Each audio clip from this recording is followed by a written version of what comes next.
Et yo tout le monde, c'est Kirain. Bonjour, c'est moi. Aujourd'hui, on se retrouve pour une vidéo que je voulais absolument vous faire parce que je vais faire une suite de vidéos sur ce jeu vidéo qui est pour moi très important dans ma vie en ce moment.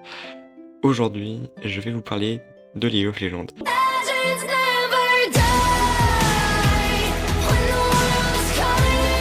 Je vais vous apprendre déjà les bases du jeu, mais surtout ce que je vais faire, c'est que je vais vous apprendre la création de ce jeu ainsi que comment il a pu évoluer et comment il a pu faire autant d'avancées dans l'histoire du gaming.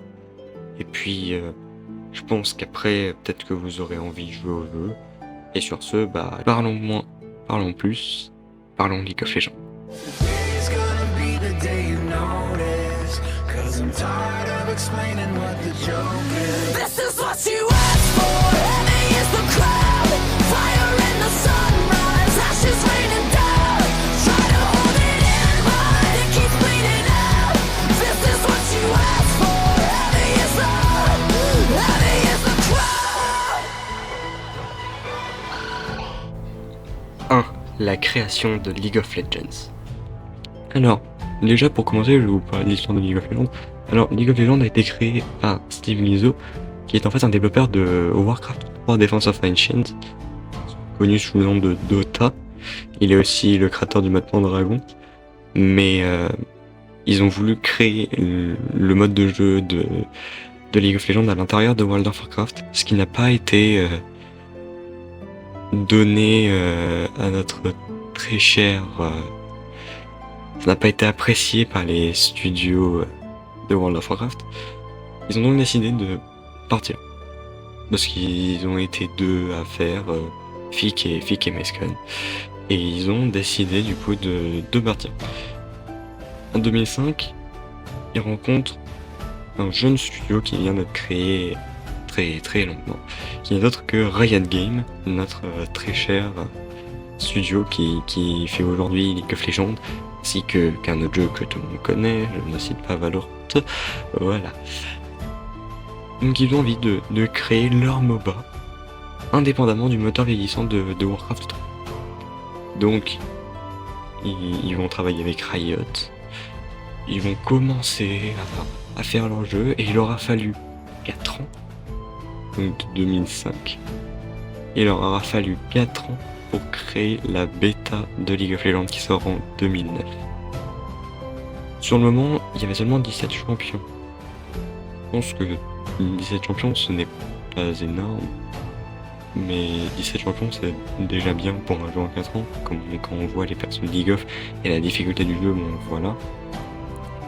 Mais surtout, ce qu'il faut voir, c'est que Riot Games était jeune. Riot Games n'avait pas encore créé de jeu, et Riot Games, ils ont suivi cette idée pour une chose. Parce que déjà, je vais dire un truc, par rapport à pourquoi Riot Games, ce n'est pas coréen, chinois, ni rien. Riot Games, c'est un studio américain.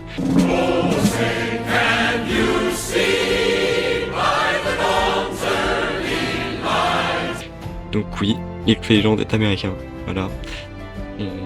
On pensera à cela.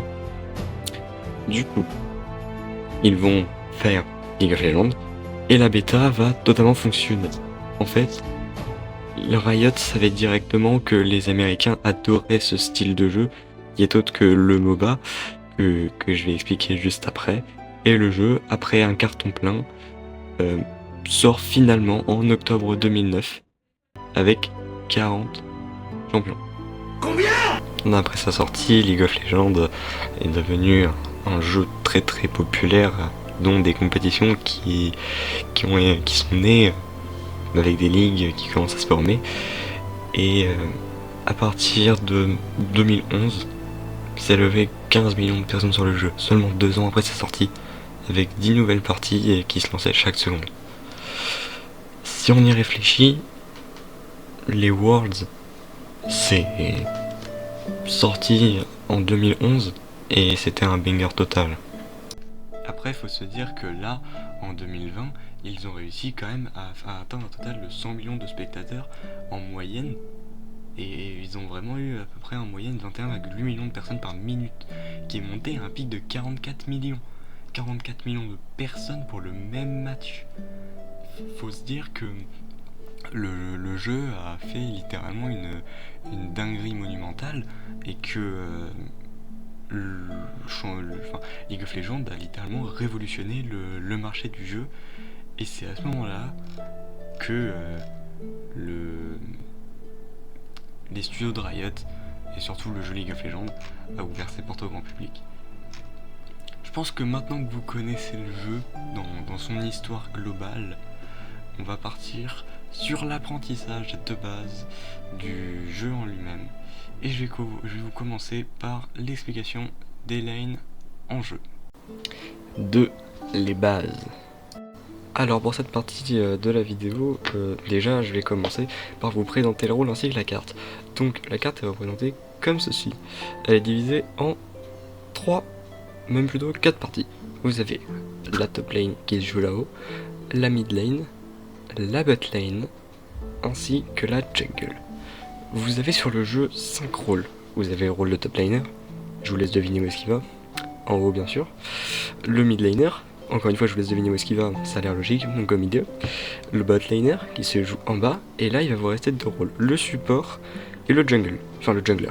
Donc du coup, je viens de vous dire la réponse, le jungler il va en jungle, et le support va aider l'ADC, puisque l'ADC il va être normalement un petit peu le carry de votre game de base.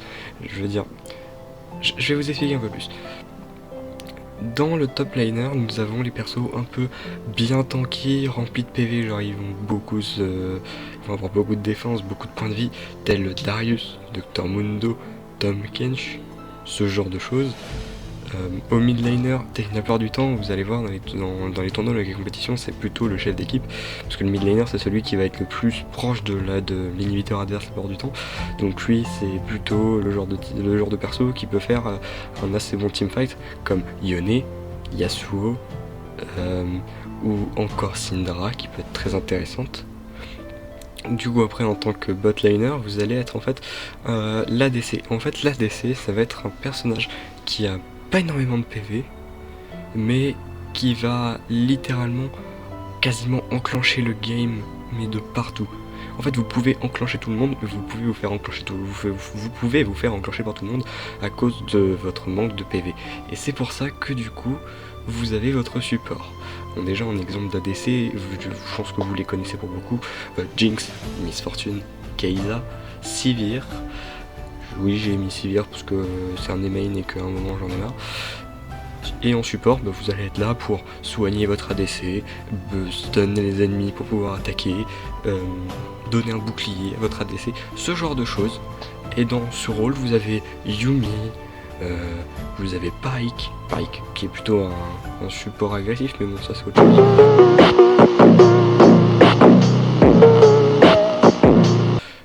Et sinon vous avez encore Lulu, c'est les persos support par excellence. Maintenant il vous reste le rôle de jungler. Pour moi, et je pense que beaucoup de personnes vont être d'accord avec moi, le rôle de jungler fait partie des plus importants. Si vous avez un mauvais jungler, vous êtes sûr à peu près, allez, 70% de perdre la game. Sauf si vous avez littéralement une personne qui carry vraiment dans la game. Le rôle du jungler, ça va être d'aller faire ses camps et d'aller faire les gros boss qui vont donner des boosts à votre équipe. Et après avoir fait cela, il va aller aider les personnages en lane. Exemple, vous avez votre Jinx en bas. Elle joue tranquille, elle se dit oh vas-y c'est bon, je vais faire un kill. Et là il y a un petit problème sur la Jinx commence à se faire démonter. Elle va revenir en arrière. Mais les gens vont la suivre. Ce que vous allez faire vous en tant que jungler, c'est vous ramener à cet endroit là et en profiter pour tuer les deux ennemis, ou en tout cas les mettre hyper mal. Le but c'est de retourner un fight grâce au jungler et de gagner des objectifs très importants. Donc pour moi le jungler c'est très important. Dans le type de jungler, vous avez Viego, le main par excellence pour moi, Evelynn, vous avez aussi Vi qui est connu par Arcane, tout comme Jinx. Et sinon en dernier je peux vous dire qu'il y a Lee Sin. Lee Sin que vous pouvez jouer aussi à d'autres endroits. Alors les personnages, il va falloir que regardez un peu plus précisément vous-même, parce que certains personnages vont se jouer à un rôle, mais vont aussi se jouer à un autre rôle. Vous n'avez pas qu'un seul rôle à titrer. Par exemple, je vais vous donner un exemple très simple. Mon Viego, celui que je le joue énormément en jungle, je l'ai appris à jouer en jungle, mais à la différence, il peut se jouer aussi en top laner. Donc, voilà.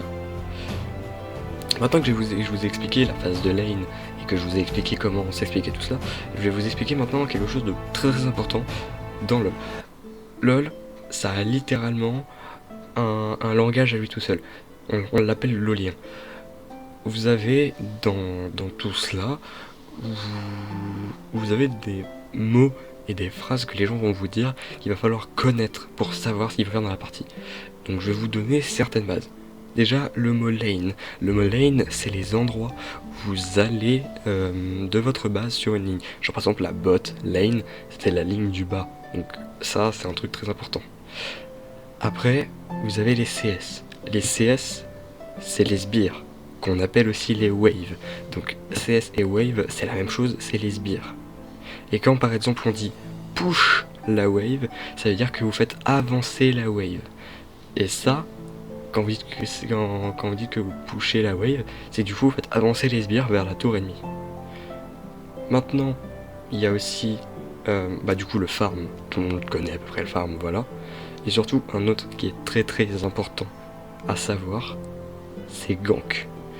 Quand vous faites un gank, c'est que soit vous avez un allié qui est un peu dans la merde et vous venez l'aider, vous ganker, soit vous allez attaquer un ennemi en face qui est en mauvaise posture, et là vous faites aussi un gank afin de le mettre mal. Ce genre de choses, c'est les choses à savoir pertinemment sur le jeu, surtout le langage du LoL. Le langage du lolien, c'est très important afin de savoir jouer.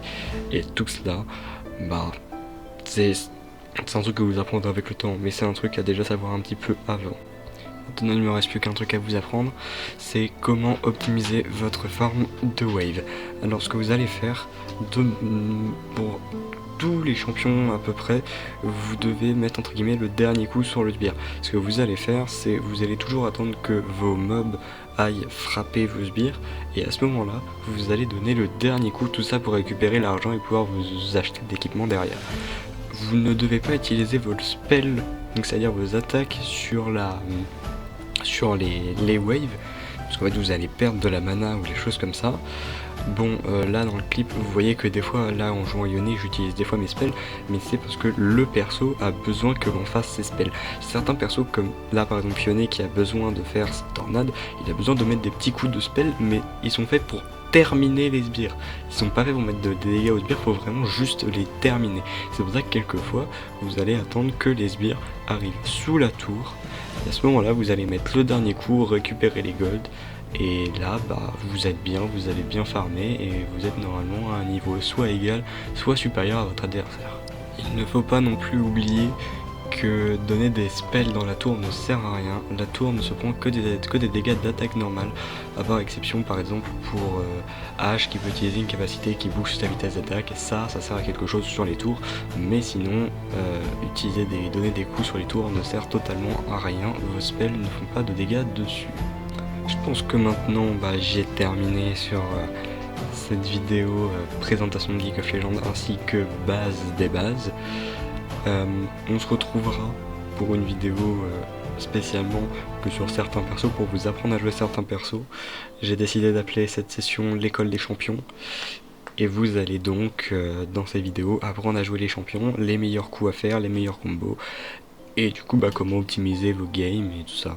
Sinon vous allez aussi avoir dans pas longtemps une vidéo sur les Worlds de cette année, parce que j'ai eu envie d'analyser les games des Worlds, et d'ailleurs ce genre de choses, faites-le, ça va beaucoup vous aider à jouer. J'espère en tout cas vous avoir plu grâce à cette vidéo. Si c'est ça, likez, commentez et abonnez-vous. Puis bien sûr partagez, ça fait toujours plaisir. Sur ce, j'espère que vous avez envie de jouer à League of Legends, et à plus dans la faille de l'invocateur.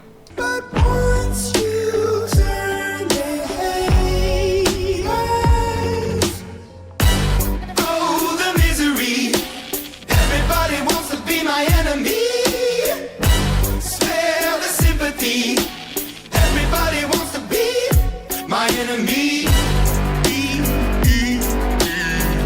Look out for yourself, my enemy. Look out for yourself.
Reach for the summit. Visions brave and one false step lead the end. So higher and higher you chase it. It's deep in your blood, go and take it. This is your moment. Take to the skies, go. Prove yourself and rise, rise. Make them remember you.